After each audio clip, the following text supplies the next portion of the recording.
My last question relative to the Pochettino hire, $6 million a year. You know as well as I do, and we've lived it. We've been around over the last years with the screaming and yelling and the lawyers and the lawsuits and the equal pay fight in the actual courts, the legal courts, but also in the court of public opinion. And all of that was predicated on these women, when it comes to our U.S. Women's national team, are doing the same job as the men and deserve to be paid on an equal basis. Why is it now okay for the United States Soccer Federation to have two coaches, one coach of the U.S. Women's national team, one coach of the U.S. Men's national team, with this vast disparity when it comes to pay? And these two coaches are coaching within the United States Soccer Federation at the highest level of the teams within the United States Soccer Federation. Why is that okay now? Well, we're really excited about the historic investments we've made in our women's national team program. Obviously, Emma Hayes and that staff have done an incredible job in a very short period of time. And Matt Crocker and Gooch and full team deserve a lot of credit for creating the right environment there and attracting obviously one of the world's great coaches across the board to set that group up for success.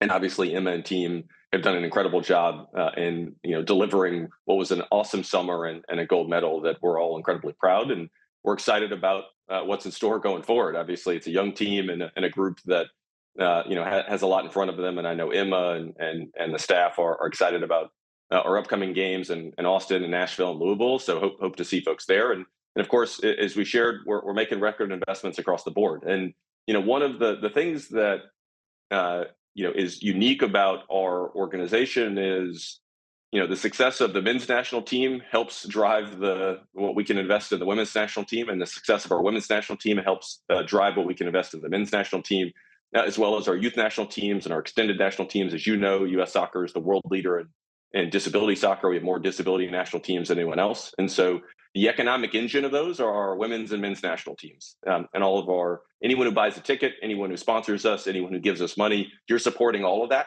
And of course, to do that, we need to make sure those teams are put in the best position to be successful, which we're doing. And also, as you know, Emma was our chief recruiter in this process. Emma was an incredible sort of motivator of making sure Matt and I kept at it, and as well as behind the scenes making calls to Mauricio and folks around why someone should be excited about joining U.S. Soccer and going to do the big things we want to go do. Hold on, JT. Listen, we've been around a long time, and the Emma situation, I commend you and U.S. Soccer for using what you had at your disposal to go out and get Mauricio Pochettino.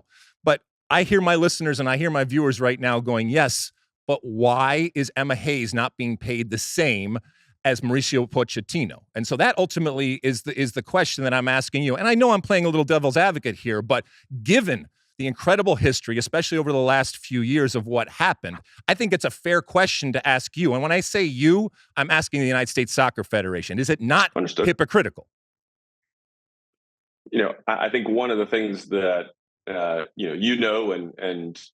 we ultimately want to make sure that we've got the best staff to lead our teams going forward. And we've done that on the women's side, and they've proven it. And we're excited about Mauricio and team on the men's side. And obviously, they've got a great opportunity in Austin. And then second game against Mexico to start building that foundation and success for 2026.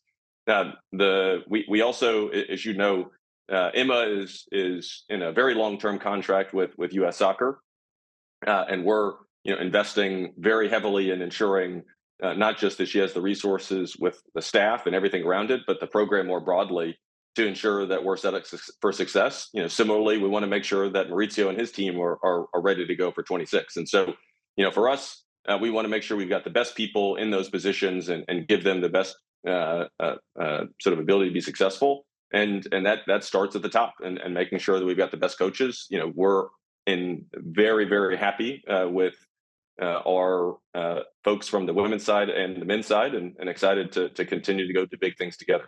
Let me nerd out a little bit here. The Open Cup situation, the craziness with the Open Cup situation.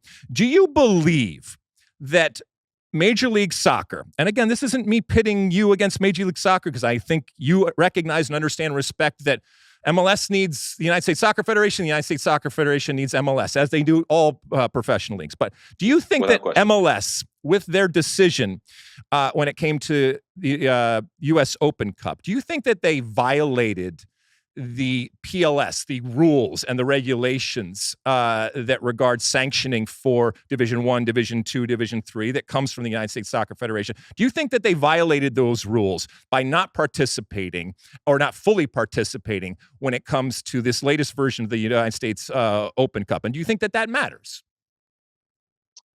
I think when we think about the Open Cup, it's an opportunity for us to celebrate all the growth in soccer in communities all across the country. And, we need to be on the front foot, and we at US Soccer, and then we as a part of the US Soccer family, need to use this as an opportunity to highlight all the incredible things going on in communities all over the country.